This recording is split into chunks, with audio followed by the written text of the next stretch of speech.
அனைத்து உரிமை குரல் நண்பர்களுக்கும் வணக்கம். ஆரம்பத்தில் யூடியூப்ல சீமான கொடி கட்டி பறக்க வச்ச பிகெண்ட் நியூஸ் நிறுவனம் பார்த்தீங்கன்னா தற்போது சீமானை மேலும் உயர்த்தும்படி ஒரு தனியான நிகழ்ச்சியை நடத்த போறாங்க அப்படின்னு ஒரு தகவல் கிடைச்சிருக்கு. இது குறித்த வீடியோல முழுமையா பார்க்க போறோம், வாங்க பார்க்கலாம்.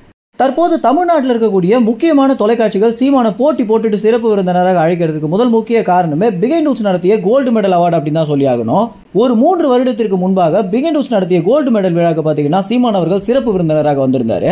வெறும் விருது கொடுக்கறதுக்காக வந்த சீமான் அவர்கள் பேசிய ஒரு வீடியோ அப்படின்றது கிட்டத்தட்ட 10 லட்சம் பார்வையாளர்களுக்கு மேல யூடியூப்ல மட்டுமே சம்பாதிச்சிருக்கு அப்படின்னும், இந்த ஒரு வீடியோனாலேயே பிகெண்ட் நியூஸ்க்கு பார்த்தீங்கன்னா ஏகப்பட்ட வருமானமும் கிடைச்சிருக்கு அப்படின்னு ஒரு தகவல் கிடைச்சிருக்கு. இதை பார்த்து தான் பார்த்தீங்கன்னா தொலைக்காட்சிகள் யூடியூப்லயே இந்த அளவுக்கு பார்வையாளர்கள் சீமானுக்கு இருக்காங்க அப்படின்னா இவரை வச்சு நம்ம தொலைக்காட்சிகள் நிகழ்ச்சி நடத்தினா நம்மளுடைய சேனலுக்கு பெரிதளவில் டிஆர்பியும் பிசினஸும் கிடைக்கும் அப்படின்ற ஒரு காரணத்தினால தான் விஜய் தொலைக்காட்சி பார்த்தீங்கன்னா முதல் முறையாக கோபிநாத் நடத்தக்கூடிய நீயானா நிகழ்ச்சிக்கு சிறப்பு விருந்தினராக சீமான் அழைச்சிருந்தாங்க. அவங்க எதிர்பார்த்திருந்த மாதிரியே சீமான் வந்திருந்த அந்த 5 நிமிஷம் ஒரு காணொலி அப்படின்றது யூடியூப் மற்றும் தொலைக்காட்சியில யூடியூப்லயும் சரி தொலைக்காட்சியிலும் சரி அதிகமான பார்வையாளர்களையும் அதிகமான பிசினஸையும் விஜய் டிவி கிட்டி கொடுத்திருக்கு. இதை பார்த்து ரொம்பவே கடுப்பான ஜி தமிழ் பாத்தீங்கன்னா நம்மளும் சீமான் அழைக்கணும் அப்படின்னு முடிவெடுத்து விஜய் டிவியை விட ஒரு படி முன்னாடி போயிட்டு சீமானுடைய தாயார வீடியோ எடுத்து அதற்கு பிறகு சீமானுக்கு போட்டு காட்டி சீமான கண்கலங்க வச்சு ஒரு தொலைக்காட்சிகள் என்னென்னலாம் பண்ணி அவங்களுடைய டிஆர்பி ஏற்றுவாங்களோ எல்லா விஷயங்களுமே பார்த்தீங்கன்னா ஜீ தமிழும் பண்ணியிருந்தாங்க. இந்த மாதிரி இந்த 2 தொலைக்காட்சிகளும் போட்டி போட்டுட்டு சீமான சிறப்பு விருந்தினராக அழைக்கிற ஒரு சூழ்நிலை தான் தற்போது போயிட்டு இருக்கு.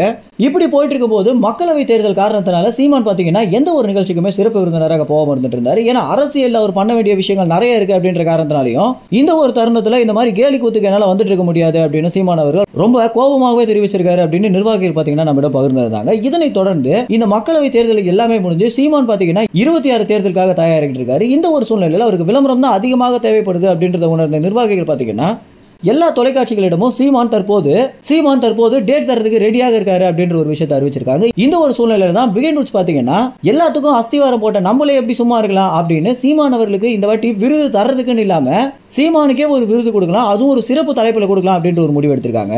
பிகெண்ட் நியூஸ்ல பணிபுரியக்கூடிய நம்பிக்கையான வட்டாரம் மூலம் இந்த ஒரு தகவல் நமக்கு கிடைச்சிருக்கு. வருடம் பிகெண்ட் நியூஸ் நடத்தக்கூடிய இந்த கோல்டு மெடல் அவார்டு பாத்தீங்கன்னா கிட்டத்தட்ட தனியார் தொலைக்காட்சிகள் நடத்தக்கூடிய அளவுக்கு ரொம்ப பிரம்மாண்டமாக நடத்திட்டு வந்துட்டு இருக்காங்க.